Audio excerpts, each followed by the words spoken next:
নিলাম। প্লেটে একটু তেল ঢেলে নিল।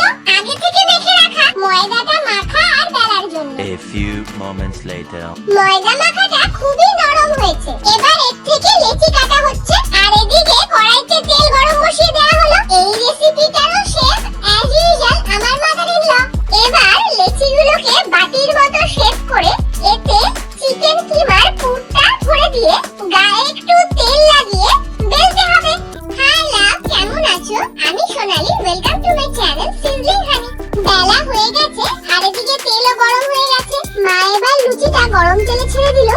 এই রেসিপিটা যদি তোমাদের ভালো লাগে তাহলে ভিডিওটাতে একটা লাইক করে দিও আর চ্যানেলটা সাবস্ক্রাইব করে দিও। লুচিটা দুই পিঠই গোল্ডেন ব্রাউন কালার চলে এসেছে, ভালোভাবে ভাজা হয়ে গেছে। এবার তুলে নেওয়া হলো। এবার লুচিটার উপরে হালকা করে চাট মশলা ছড়িয়ে দিল। চাকু দিয়ে